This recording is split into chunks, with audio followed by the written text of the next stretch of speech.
मेरी चाची की कहानी। कहानी शुरू करने से पहले ये 4 काम कर दो। पहला, चैनल को सब्सक्राइब कर दो और वही बाजू में घंटी है दबा दो। दूसरा काम, अपने सभी दोस्तों के साथ शेयर कर दो मेरी स्टोरी। तीसरा काम, मुझे जल्दी से पेटीएम करो या फिर मेरे नंबर पे 187 का रिचार्ज कर दो। BSNL की सिम है। चौथा और आखिरी काम, स्टोरी पढ़ना हो तो फिर मेरी वेबसाइट पे जाओ और पढ़िए।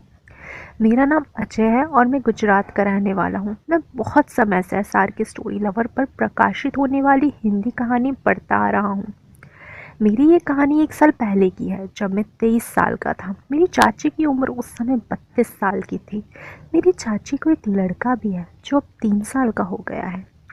दोस्तों, जो कहानी मैं आपको बताने जा रहा हूँ ये मेरी कहानी नहीं है। प्लीज़, आपको अच्छी लगे या नहीं मुझे ज़रूर बताना, ताकि मेरा हौसला बढ़ सके और मैं अपना आगे भी मनोरंजन कर सकूं। चाची का नाम प्रार्थना है। वो दिखने में एकदम कमाल की है। अच्छे से अच्छी एक्ट्रेस भी उनके सामने कुछ नहीं लगती। चाची दिखने में बहुत ही ज़्यादा अच्छी है। उन्हें देखकर मोहल्ले वाले सब उन पे मरते हैं। अभी मेरी चाची को पता नहीं था कि मैं उन पर लाइन मारता हूँ। एक दिन की बात है, मेरे चाचा को कहीं काम से बाहर जाना पड़ा था। उनके घर पर कोई ना होने के कारण चाचा ने मुझसे पूछा, क्या तुम एक रात अपनी चाची के पास रह लोगे? चाची के साथ रात रुकने की बात सुनकर मेरे अंदर एकदम से खुशी छा गई। मैंने चाचा की बात सुनकर तुरंत हाँ करते हुए बोल दिया, ठीक है चाचा जी, मैं रुक जाऊँगा। आप घर की टेंशन मत लेना, अपना काम आराम से कर लेना। चाचा जी मेरी बात से आश्वस्त हो गए और बाहर चले गए। मेरा समय अब कटाए नहीं कट रहा था। मैं बड़ी बेसब्री से इंतज़ार करने लगा। फिर आखिर शाम हो ही गई। शाम को मैं शावर लेकर उनके घर जाने के लिए निकला। मेहनत करने का समय मतलब पैकेट खरीदे, क्योंकि मैंने आज मन बना लिया था कि कुछ भी हो जाए मौका नहीं जाने दूंगा।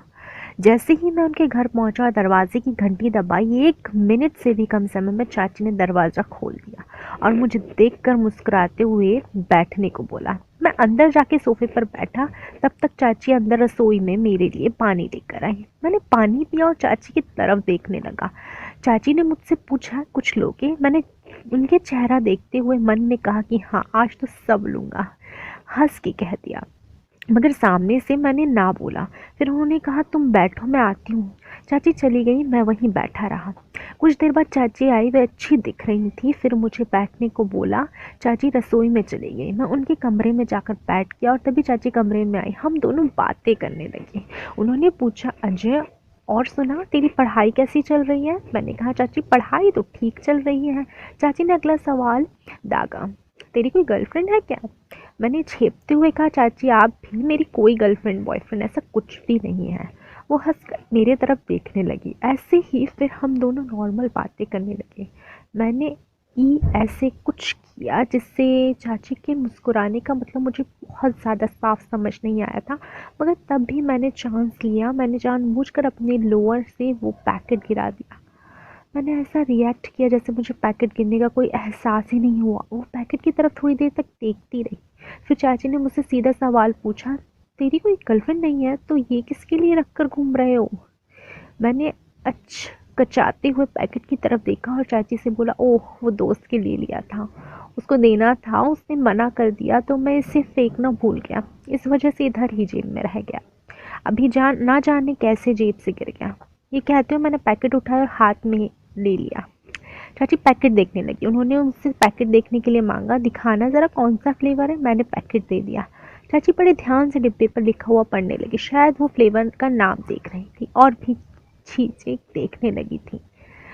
तभी मैंने बोला, आप नाराज़ ना हो तो क्या मैं एक बात बोलूं? चाची ने मेरी तरफ देखा बिना ही कहा, बोलो। मैंने कहा, आपको पसंद आ रहा हो तो आप भी ये रख लो, आपके काम आ जाएगा।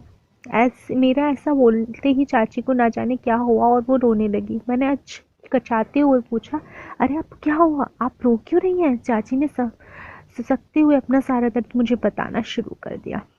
उसके अनुसार चाचा जी की बातें बताई। मैं ये सारी बात सुनकर अंदर ही अंदर झूम उठा, क्योंकि ये मेरे किए गए ग्रीन सिग्नल था। चाची की आंखों में अब भी आंसू टपक रहे थे। मैं उनको शांत करने के लिए उनके बगल में बैठ गया और बोला, चाची आप टेंशन ना लो, ये सब ठीक कर दूंगा। चाची बोली कैसे? मैं बोला अरे आप बस परेशान मत हो। चाची फिर से पूछी कैसे? तो मैं बोला चाचा जी नहीं तो मैं ही सही। चाची सोच में पड़ गई। अब चाची खुद सोचे जा रही थी मगर मन में ये भी आ रहा था कि ये तो गलत है। फिर मैंने चाची बोल दिया चाची आप डरो नहीं, मैं किसी को कुछ नहीं बोलूँगा, आप जो भी सोच रही हो बिंदास सोचो मगर डरो नहीं। मैं चाची को एक गिलास पानी ला के दिया और बोला आप यहीं रुको मैं आया। मैंने ओके कहते हुए वहाँ से निकल गया। चाची बोली तुम जहाँ भी जा रहे हो वहाँ से जल्दी आना। कोई 2 मिनट बाद मैं वापस आया। चाची बड़ी ही जल्दी आ गई। वो बोला हाँ काम ही कुछ ऐसा था। चाची के चेहरे पर एक मुस्कान थी। मैं पूछा क्या हुआ चाची, मुस्कान कैसी? वो बोली बेटा ज़्यादा बनो मतलब बस। फिर क्या था, क्या लिहाज। पूरा काम ख़त्म करके मैं उठा और दूसरे दिन चाचा जी गए। फिर ये सिलसिला आज भी जारी है। दोस्तों मेरा ही मान होता है कि मैं खुल के स्टोरी बनाऊं मगर होता है कि मेरी वो वीडियो को यूट्यूब द्वारा हटा दिया जाता है, इसलिए मैं वैसी वीडियो नहीं बना सकती। तो फिर दोस्तों जाते जाते आपको सिर्फ कुछ काम करना है। पहला काम मुझे कमेंट ज़रूर करके बताइए कि आपको मेरी स्टोरी कैसी लगी। दूसरा काम अभी तक चैनल को सब्सक्राइब नहीं किया हो तो कर लो और वहीं बाजू में एक घंटी है उसे दबा दो जैसे तुम्हारी गर्लफ्रेंड या बीवी। तीसरा काम मुझे पैसों की कमी है, मुझे पेटीएम करें। अगर वो नहीं कर सकते तो आप मेरे नंबर पे जाके 187 रिचार्ज करवा दो, BSNL की सिम है। चौथा और आखिरी काम, आप अगर मेरी कोई कहानी पढ़ना चाहते हो तो डिस्क्रिप्शन में लिंक दी गई हुआ है srkstorylover.co। ये है मेरी वेबसाइट। आखिर में मैं इतनी अच्छी कहानी बनाती हूँ, इतनी मेहनत से, मुझे पता है आप सभी को बहुत मज़ा आता है। तो इतना सिंपल काम आप कर ही सकते हैं। धन्यवाद। चलो मैं अब चलती हूँ, मिलूँगी आप अपनी नेक्स्ट स्टोरी में। तब तक के लिए बाय। दोस्तों जाते जाते एक बात मेरी सुन के जाइए कैसे क्या करती हूँ।